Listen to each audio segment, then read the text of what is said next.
What are you talking about? I need you to say it first before you can say it. All life coming from dark. All life comes from darkness, and then I'm going to pass it over to you. I've got it sorted. And then where do you want me to go? Wherever you want to go. Okay. You good?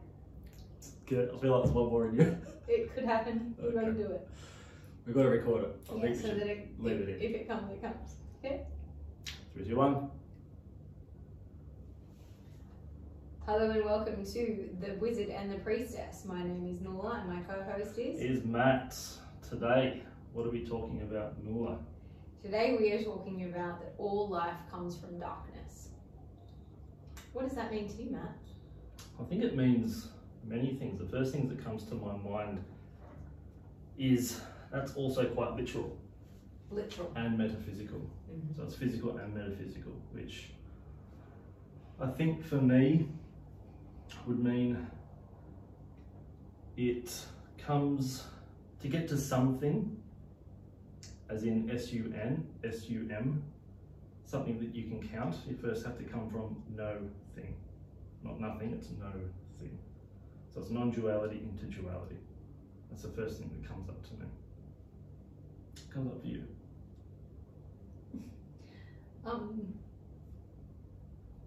I think from my perspective, the idea that all life comes from darkness first and initially brings me into my own body or into creating life. And that being that, you know, the injection of the sperm into the womb is in complete darkness. And I think that when we look at, you know, we look at the TV screen and it shows us the cilia and it shows us the movement of the sperm moving up through the fallopian tube or, you know, the canal of the woman and then moving in, and then it finds the egg, and then they have this dance together or this conversation, and then the egg decides who comes in and who doesn't. But that all happens in darkness. There is no, you know, the sperm don't have headlights on or something. They don't know where they're going. I mean, maybe who knows where the future's headed, but they're not needed. And I think that's the point, is that kind of from some ancient text perspective, this idea that human life starts in water, and it starts as water, and then it transforms and transmutes, and that can only happen, and life can only happen or come from that dark place. And so as we, you know, as we bring things into light more, we kind of are disconnecting from the whole cycle of life, where there must be a point where the unknown is the beginning. And that is the way that you know, the way that I look at the 5 elements and look at this water energy being the beginning of all things. It is a place of the unknown, and where the unknown becomes the knowing, just in the way that you said the thing comes from the no thing. And that would be the same way we would, you know, the cycle of life just continues, and there's this lack of, or no, not lack of, but like this no thing, and then all of a sudden it moves, and then there's this something, this transition being that there is this the unknown. And that being the water element, which is the unknown. So this kind of... So the water element represents the unknown? Yes. What does the water transform into the known? Or how does that work from an Eastern? Yeah, so then the water transforms into, well, what is known, or to be what we would see is wood. So the water transforms into the wood, and that movement expanding outwards. In all directions. So that's the yin going into the yang? Yeah, so the fullest yin or expression is then pushing that like black seed that's pushing from the full yang, and then it pushes through. Yeah, okay. And the yang is created. Or it's the other way. It's the white seed that is then pushing through the fullest expression of yin, and then that is expressed, and that is when the no thing becomes the something. Is that creation itself in the Eastern models? From my perspective, it could be. I think there's also... I know there's many. There's many other ways to look at that, but one way we can look at that is as such. Yeah. is not necessarily, but it's like the birth of anything. It's the beginning of any life, any aspect of life. Yeah. And coming back to that idea of not just human, but plant. Yeah, any life. As you Any said. life. I The think, womb of the soil, or the womb Yeah, of the woman, or the womb of the animal, whatever it is. so when we talk about that then metaphysically, which is beyond, well, above physical, metaphysical means above physical, they talk about the start of creation, which is infinity itself. Infinity then starts to move. That movement, the more it moves, it becomes energized. As it becomes energized, it becomes intelligent. So now you have infinite intelligence. When that infinite intelligence spirals, it creates what's called sub-logos. So sub-versions of itself in order to essentially experience itself. Because infinity can't experience itself, but as it's becoming intelligent, it's creating consciousness. But consciousness can't experience itself because it's not a thing, hence the no thing. So the only way for consciousness to know itself is to create the illusion that it's separate from itself to experience itself.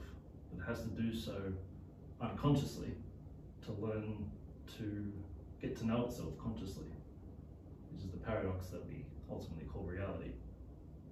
That's what came up. From the old water to wood chat. Right, so water to wood is essentially this whole idea of the infinite energy becoming intelligent enough that it wants to experience itself. Yeah. And in that It's idea, also the unconscious becoming conscious. right, Symbolically as well. right. And so then as we become, move from that, and I'm just trying to understand this, so we're moving from like these levels of, what did you call it, sub-logos? Well, as it begins to spiral, let's say it spirals upwards, it creates sub-versions of itself. So that's not a thing yet. That's just... well, it's not what you would call a tangible thing yet. Okay. That tangible thing... Would that sub-logos, is that what it's called? Yeah. Would that be... Yeah. Okay. Would that be soul? Is that part of that? Or is It would be the spirit. intelligent? It's spirit. Spirit. Okay. Spirit, I don't want to use the word breaks up, but spirit expands itself into souls. Those souls then crave the experience, and those souls need to experience certain realities within a certain density, but they need a body to do that. A human body, or could there be a cat? They could be a cat, a dog, a plant, a tree, a rock, a human. It's an experience. It's a physical experience. Okay. And how do they decide? It's the level of consciousness in which that particular soul is at. Okay, so I've got spirit moving around this sub-locoid, right? And then I've become really intelligent, and I have split into seven. 7 or 7 billion? Is that where we're at? Pick one. Okay, so split. And in that splitting, I've got 7 new souls. Yeah. And so then one soul is like, I'm going to experience myself as a cat. And they go in to incarnate. How does that happen? So, let's say you've got 7 souls. You have let's say, a quote-unquote oversoul, right? Which is the higher self of that soul. The spirit? Yeah. So, spirit is the oversoul? Well, spirit is the animating force behind it all. Okay. So if you the vibration. Kind of. Like you look at someone and you don't say, oh, there's spirit, just there. Hey spirit, how you going? You look at that person and they've got a lot of energy, a lot of love, a lot of vibration. You say they're spirited, right? So spirit is looking for that experience to move through you. Okay. So we're all tapped into this, whether we like it or not, whether we know it or not. When someone's really tired, they don't have a lot of spirit or life force going through them in that particular moment. Okay. And someone's going the opposite, then, and in Christianity, that's Eve. Eve is spirit. Eve is spirit. Okay. Yeah. So you've got these 7 sub logos, logoi, I can't remember the technical, you get it. So let's say level 1 would be the basic form of that existence. So that would be rock, water, air, fire, metal, space, that kind of stuff. Okay. Then consciousness then transcends and includes itself into the next density of experience, which would be what we know of as plant and animal. Okay. Then once you've had that experience, that's where spirit or the soul gets to know itself. That's where soul and spirit gets to move in the plant animal kingdom. Then when that soul's ready, it's ready to become aware of itself. Okay. That's where we incarnate into a physical body. We're the only creatures that we're aware that we're aware. The fish doesn't know it's in water. The dog doesn't know it's a dog. So we have that awareness and consciousness of illusion, that we're separate from this and that. The dog thinks it's just an extension of you. Okay. Yeah. Then when you've created enough awareness for yourself, then you transcend into love and compassion. So not only do you transcend, you also include from previous incarnations and densities into self-awareness, aware that you're being aware. Then so that could just be a human. Could be human. So, or like a human, it's going to be a human being. So you move through that density. So when we bring it back to spirit created this energy, that energy then turned into infinity. So I'll say it a different way. Okay. Another way of saying yin and yang, the two creations that created the universe, right? Everything's made of that. Think of it as energy and information. Okay. When energy becomes informed, it becomes in form. So information means in formation. Yes. So it has form. Okay. So then it transcends into love and compassion, wisdom and light. And then when you get to the seventh, the highest quote unquote oversoul, the higher self, if you will, that's when you can perceive the total unification and conglomeration of all densities into one as an extension of the original infinite intelligence. Okay, but at that point you probably wouldn't be human anymore. You've transcended that, yeah. Right. So, okay. So we'll go back to level 3. Level 3 is the humans are. And level 4 is where you can still have a human body, but then your consciousness perceives and projects from a place of love and compassion. Okay, yeah. So the person that most people think of as Jesus was at that level. But when he was an incarnate, he was actually Yeshua. That's a different podcast. Okay. Proceeding now. Okay, so back to dark. Back to darkness. So when you consider these in locus spirit aspects, these parts of spirit that are kind of broken up into soul, different formations of soul with different ideas of what they're after and what densities they're going to move into and become. Different desires, yeah. How does that happen? Where's the movement there? Well, the movement is, let's say, in thought form. In thought? In thought form. So what is thought form? Well, it's the aspect of consciousness that's tuning into something. Okay. So the reason, remember a few episodes back I said we don't realise what a big deal it is being human. Yeah. That rings true here because as humans we have free will, which means we can do anything, anytime, really. We put the limitations of money, we put the limitations of belief. We all do that to ourselves. Yeah. Right. Now, someone who is very much stuck in their left brain will say, well, you can't fly. Like the human body can't fly like Superman. So you could argue that, but it depends on where you want to view that from, left brain or right brain. Now we have both. We become more whole when we integrate the two hemispheres. if you live life just from the left brain, you'll never fly. You picture yourself now flying around. I am, I'm zooming. Zooming. There, you just flew. Right. Now that part of you is in time-space. Right. We are in space-time. It's the time-space aspect of yourself where you get fed the intuitions, the clairvoyances, the clairsentience, all that kind of stuff. What we would call paranormal, or some people call it magic.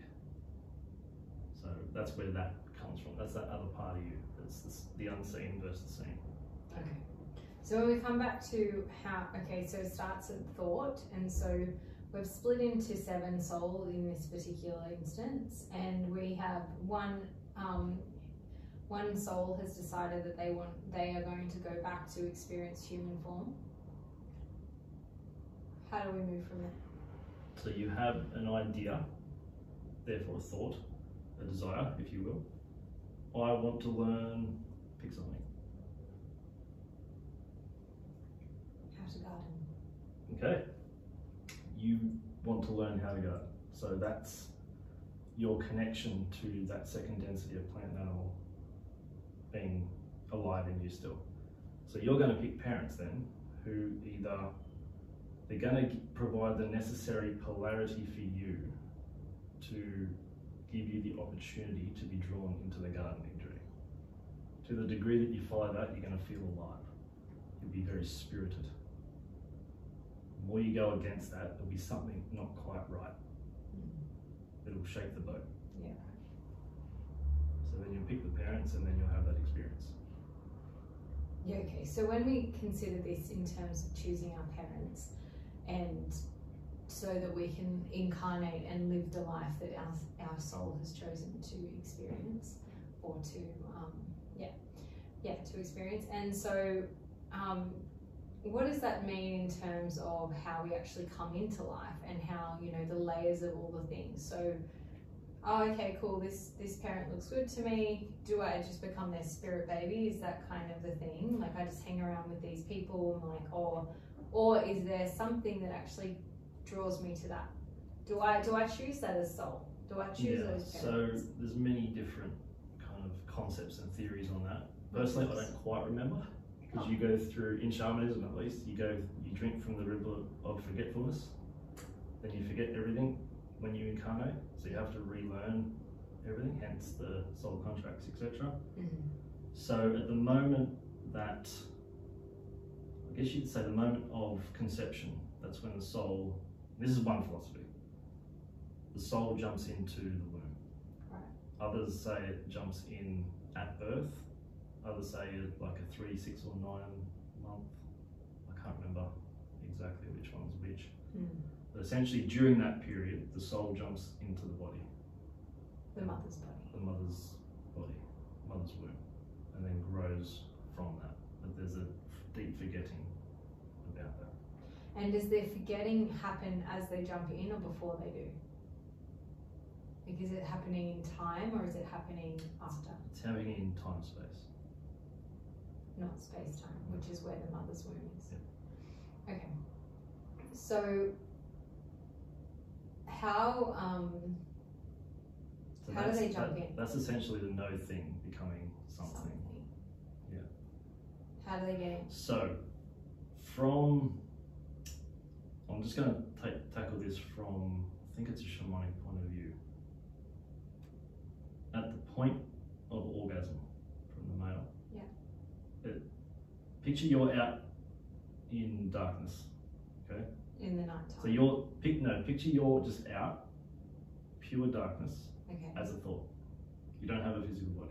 Okay. Okay? Your desires are magnetically drawn to a certain polarity. Yeah. Right? And vice versa. So what you want, let's say the male has an orgasm, to you that lights up like a light. And then at the speed of now, because that's the speed of thought, the speed of now, you're there. So you're in the womb. Yeah, okay. Becoming something. Okay. The sum of the sperm and the egg. Mm-hmm. Right. And so when we move in that way, and we've now chosen this body, and I'm going to become a gardener,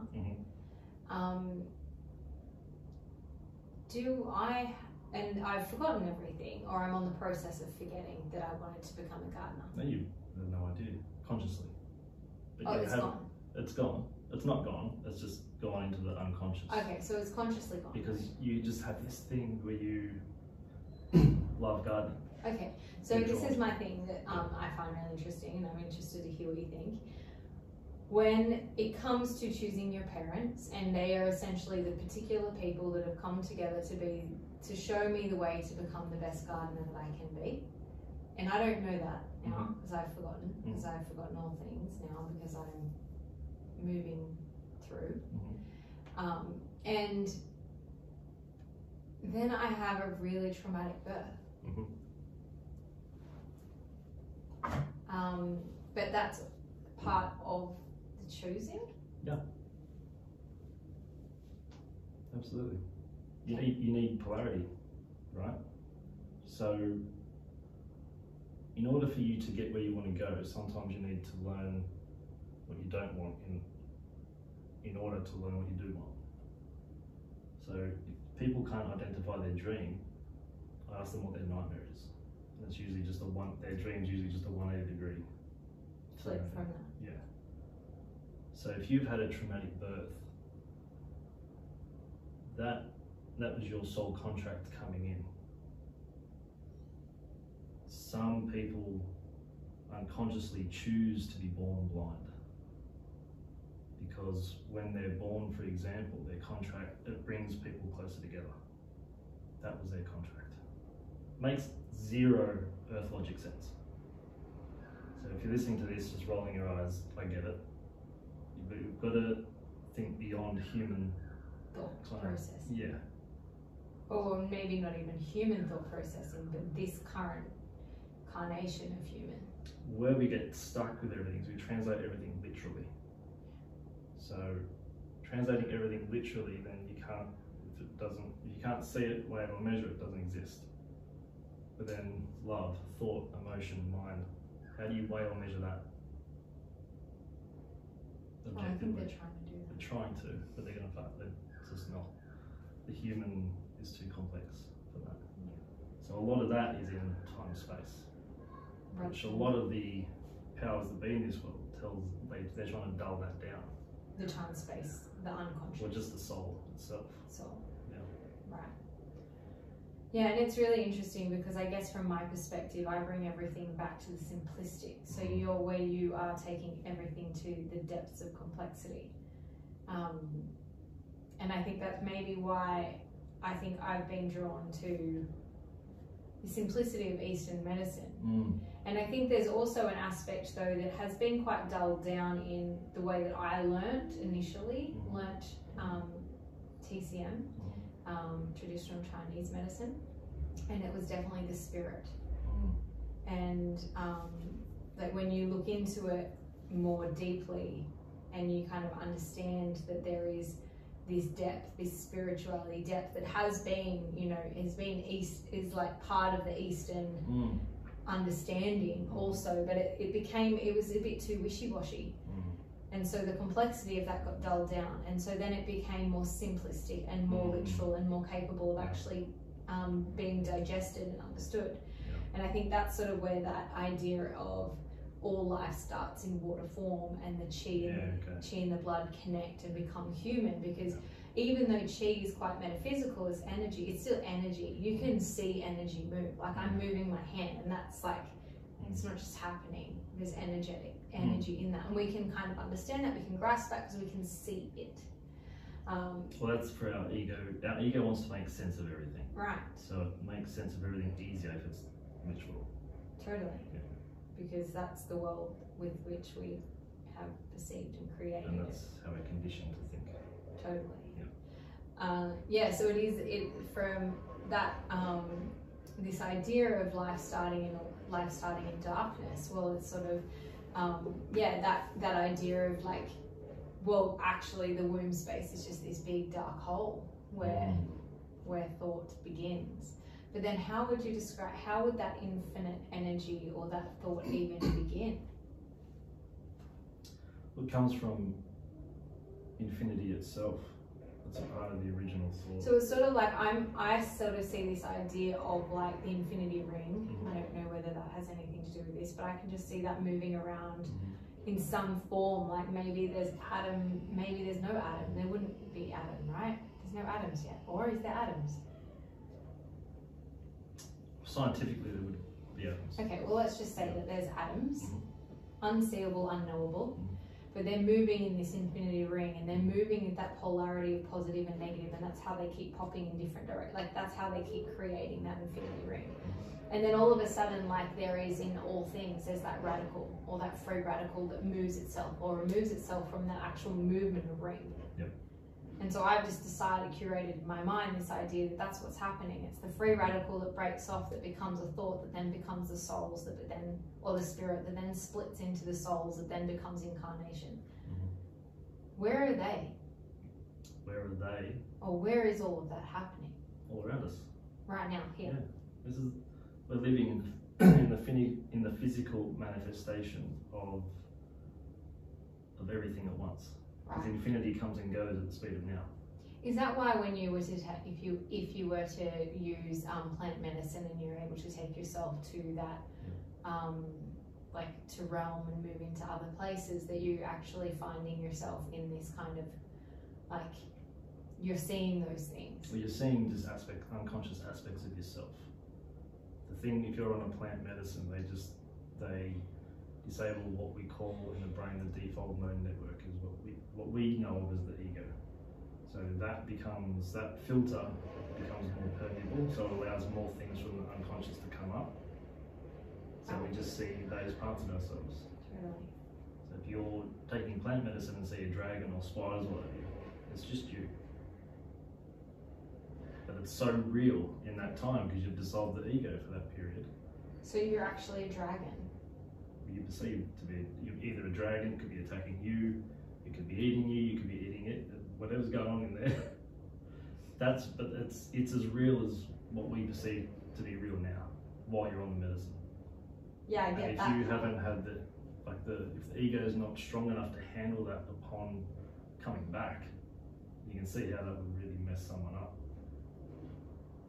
Absolutely. So that's a little segue into that, but the opportune moment to say and suggest that if you are going to consume plant medicine, that you should do that in a safe and reliable sense. Is that what you're wanting to say, Father?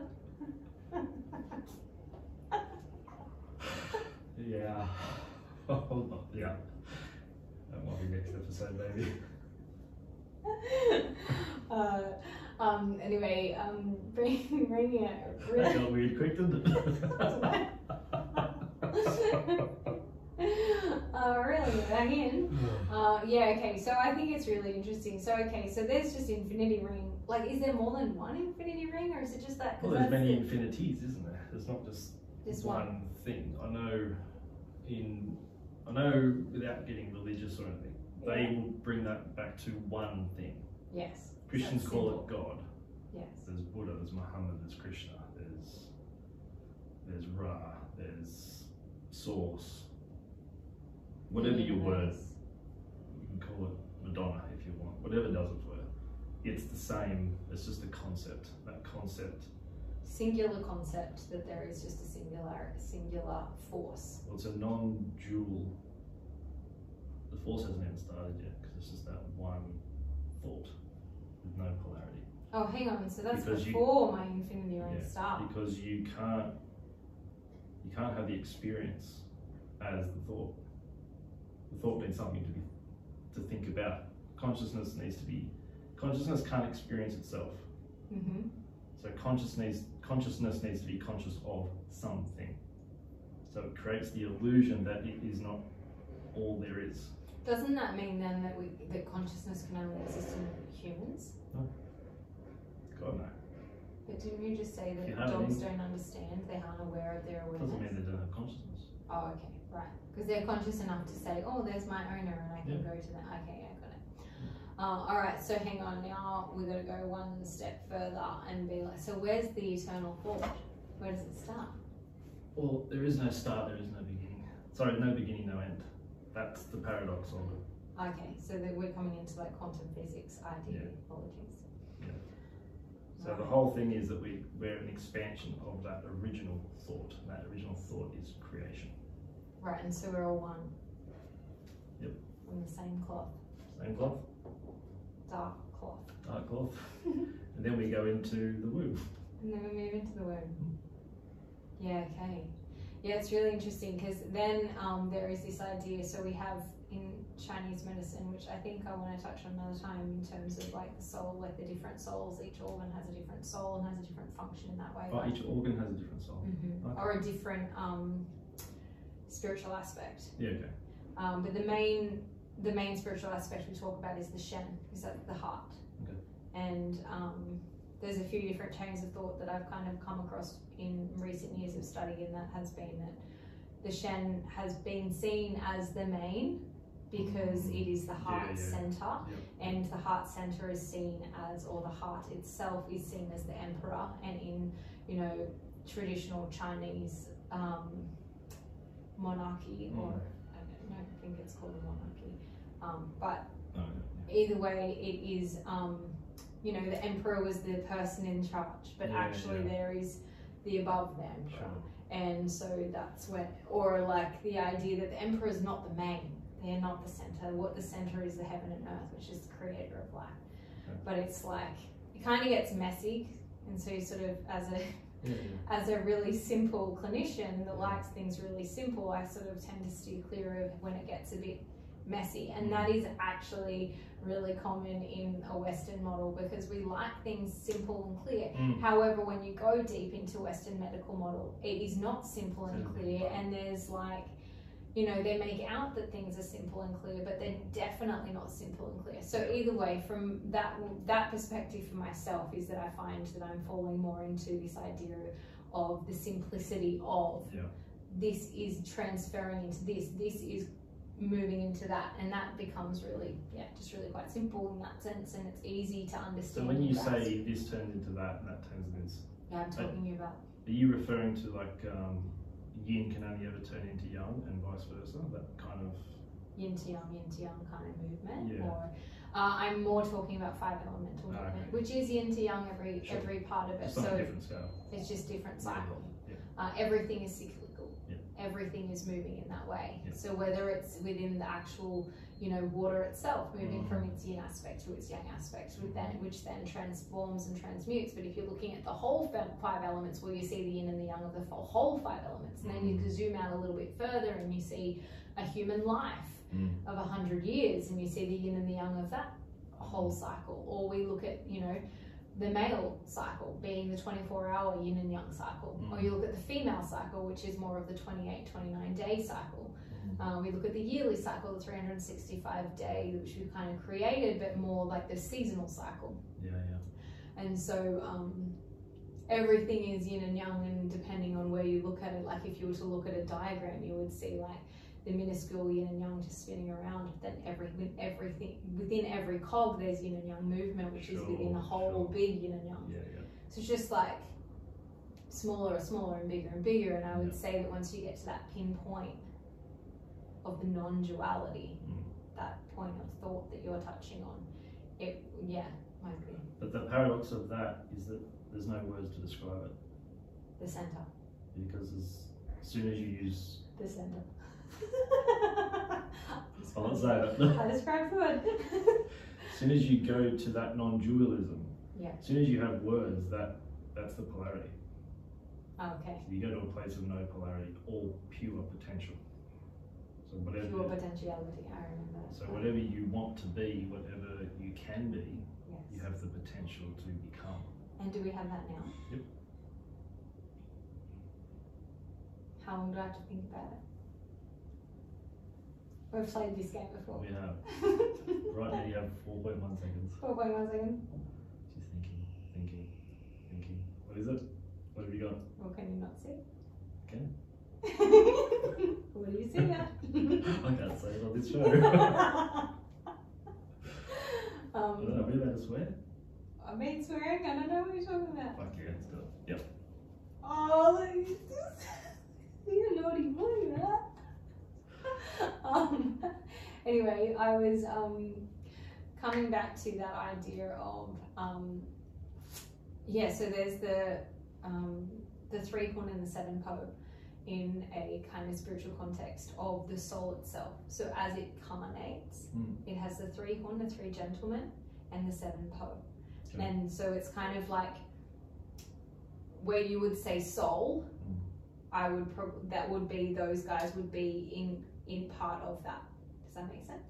Yeah, you elaborate more. So for example, soul has 3 hun and 7 po. What's hun? Hun are the 3 gentlemen. So like the kind of things that you want.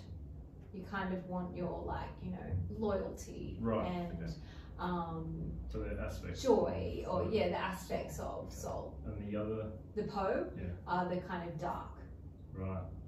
So you've got. So would you say you've got 3 light, 3 shadow?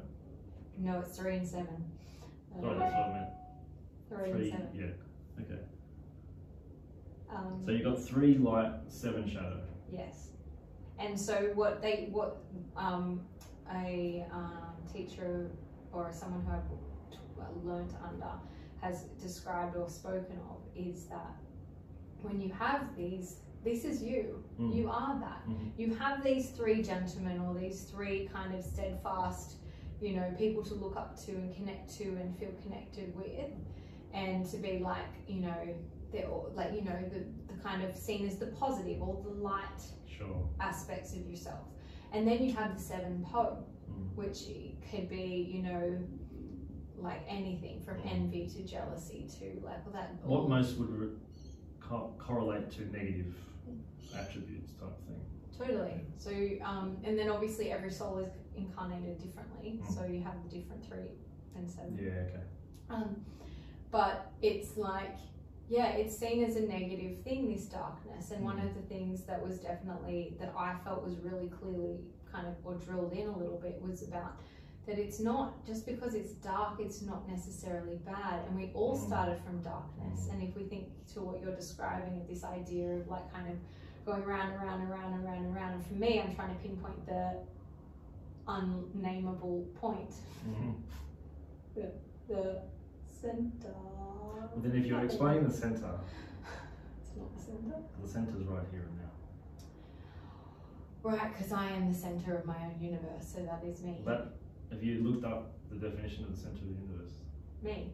It's like exactly it's anywhere you are. Yeah, it's fine. It's you. It's me. Yeah, well, I mean, it's like. Thanks for listening, ladies and gentlemen. The priestess, the center of the universe. No, my universe, obviously. But yeah, so either way, it's just like this kind of reminder that you cannot have the light without the dark. You must have the dark, because the dark creates all of you. Well, without the dark, you wouldn't see the light. Right. Because if it's all light, there's no polarity to have that experience of dark. Totally. Yes. And I just see shadow in your head, and I'm like, oh, I see the polarity. You see my shadow? There's your shadow. Right there. Right there. Right there. It's next to you, Matt. Just be mindful. You're moving very, very slowly there. So, no, it is really interesting, because it is this idea that we are afraid of our dark, or we work so hard to remove ourselves from the dark. And I think, or at least like, I think society also helps us out to be not scared of the dark, maybe scared of the dark, but also to ignore the dark, to be scared of it, to run away from it, all these things. And I would say to some extent, like, I have a little child, and so whenever I look at whatever's coming up for her, I'm mindful of what I may have like put onto her and feared her in some way. But she's a bit scared of the dark, and she's scared of being alone in the dark. I have adult patients who are afraid of the dark. Scared of the dark. Yeah, and I remember being afraid of the dark, but yeah, there's aspects to that I'm like, well, I remember why I was afraid of the dark. Whereas for her, I'm mindful of like, oh, okay, that is interesting. Okay, I'm open to hearing you in this, and even anything that my children say, obviously with the fact that I am their parent, and I am, you know, if they've forgotten that they are soul, and so they have forgotten all the actual what are they, like individual aspects of themselves. It would be interesting to listen to them because they haven't been conditioned. Well, yeah, well, this is my point, is that they have sort of been conditioned. Because, I mean, my 4-year-old's been here for 4 years and I've definitely been conditioning her in whatever way I've been conditioning her, like we all are. Yeah. Obviously, I'm hoping that it's the best conditioning for her, but, I mean, if she wants to be a gardener, potentially, but if she wants to be an astronaut, probably not. Not without you. Well, I just haven't been conditioning her in these ways that, you know, that, like... Anyway, my point is that, like, when she tells me that she's afraid of the dark, it makes me think that I haven't conditioned her, right? So this is where I'm moving from. Yep. And this idea that she's just a little child that is afraid of the dark, and darkness, it starts as a place, I mean, it mightn't start that way, but it's interesting because in TCM and the model of the 5 elements that I'm always moving from, the water element is related to kidney. And its process or its function is to identify danger. And so when it is out of balance, it is fearful. So that it sort of makes sense in that way, that the darkness is feared. And therefore, but mainly when it's out of balance, there is fear. But its function is to identify danger. So if your function of your water element is working well, you identify danger, you become aware of that, and you move from that and you grow into the beginning of who you are. Yeah. And so it is quite, and then you grow into that part and you understand your boundaries, where you start, where you finish, where you're physically capable, where you know, where you physically are. And so I think that's quite interesting, because it's like, that is the emotion that she is showing in terms in relation to the darkness of the unknown.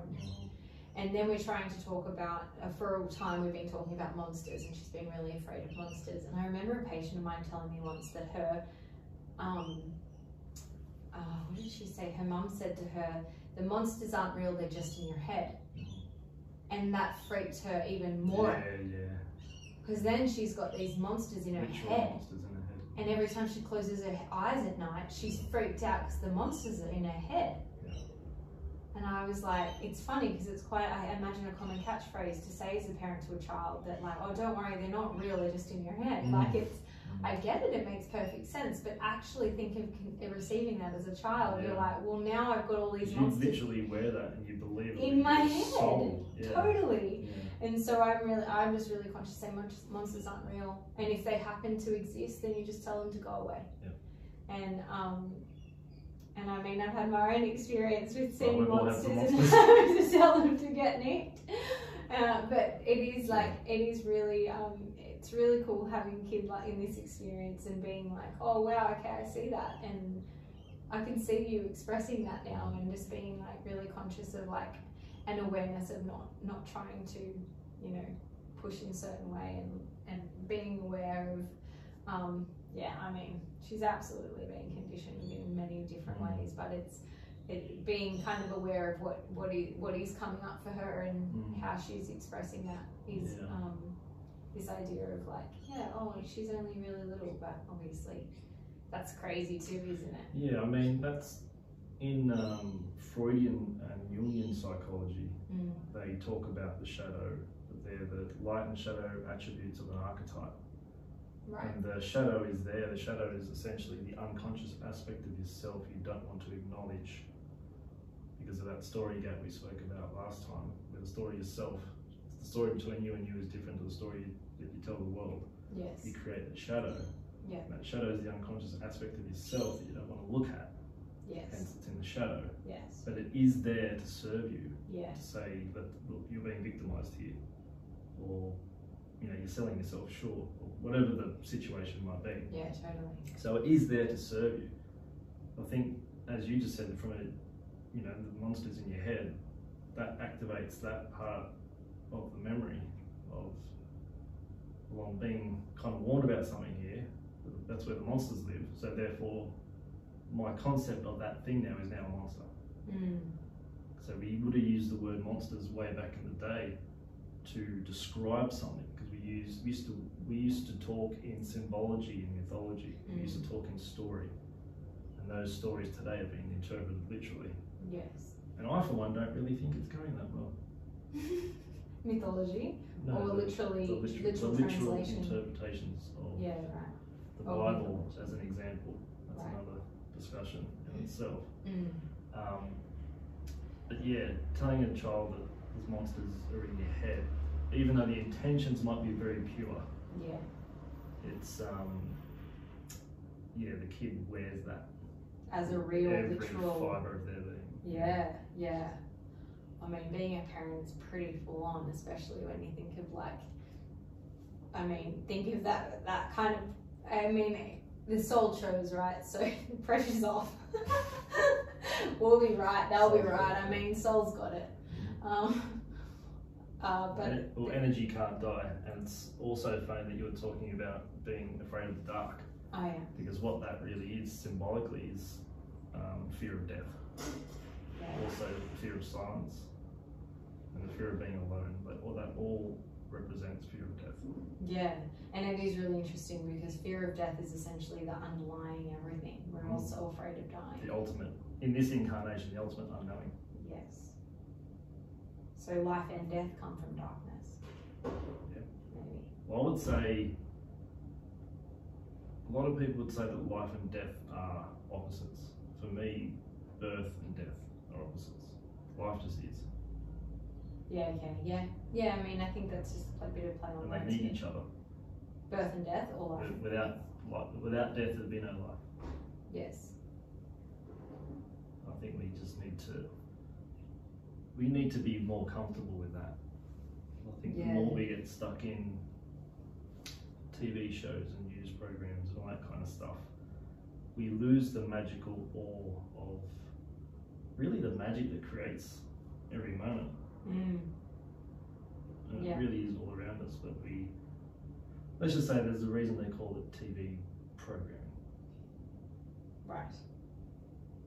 So I've already thrown the TV away. Mm-hmm. So Good start. starting. Although I do have a computer. So essentially you're throwing the real monsters away. Good. The real monsters are gone. Good. No, but they're still there. They're still very much living within me, within my soul and my head. But yeah, it is. Next week we're going to talk about exorcism. Exorcism, yeah, and how to actually get those monsters out of your head. Yes. I was trying to think of one more thing that I was wanting to touch on here, but I guess it's just that idea, coming back again, that everything in our reality is dualistic. So from my perspective, life comes from darkness. It moves from the darkness into the light. Mm-hmm. However, along with that is the darkness and the light, just like yin and yang. Mm-hmm. It is forever like that. There will forever be the light and the dark, and we can choose to work with them or against the dark, essentially. And I think that's one of those whole ideas of, the priestess and the witch and the witches and all of those things, this what was seen as darkness in times gone by, and the wizard, it was seen as darkness. And we sit here today and it's light. I only see light. And in saying that, like, we're going into, in and out of the light and dark, but it is this idea of we need the polarity and we maintain the polarity, but I think there's been enough darkness in terms of wizardry and witchery and priestessing and priests and all those things in the form that I'm talking of. I think for me, with let's say the wizard and the priestess archetypes, there is always the potentiation of light and shadow at any given moment. Yes. But the free will of the individual determines whether they choose the light or the shadow. Right. Usually, and there are exceptions to this, usually when you choose the light, you feel lighter. It's usually coming from a place of love, so it's sustainable. So that's when you use love as the fuel and spirit flows through you. Right. To do that certain task or to be that. Like as I became the gardener. Yep. Or that soul particular soul. Right, yeah. Okay, so even though the darkness is there to serve you, by choosing it, it's probably not going to necessarily propel you in a light direction. I don't think it'll probably create more confusion. And what I mean by that is, for example, every villain thinks they're a hero in their own mind. Right. So there are certain figures in this world who people think they're heroic, and I couldn't think more opposite. So, well, Bill Gates is one. Okay. Everyone thinks he's a hero and he's amazing. I think he's very confused. From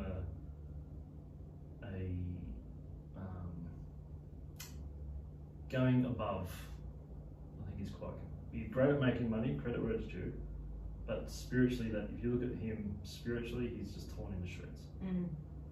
So that's, for me, it's just a confused entity. Yes. Yeah. So it's typically when we say follow your path. Oh yeah. Path of least resistance. Right. That's normally the light attribute. If we had Bill Gates right here, he could probably sit down and speak from the heart and genuinely feel that he's doing the best for humanity. Right. So that's where that quote would come in handy. So he's genuinely thinking he's doing good or light work for the world. I would just see that very different. Yeah, right. Your perception of that is different. So we all perceive differently. Oh, absolutely. That's that's what we come in here to as well. That's what we come here to experience. Yeah. Yeah, cool. Well, I'm ready to sign out. You got any last words, Matt? I think I've done most of the talking today. It's a bit unusual for this. Well, it was your time to shine, Noel. Which is ironic, coming from the shadow. Well, we're moving from light to dark all the time. That's it. I just wanted to spend this last few moments to thank our editor, Paris. Paris, we are so grateful to have you on board, and thank you for making us sound a little bit better than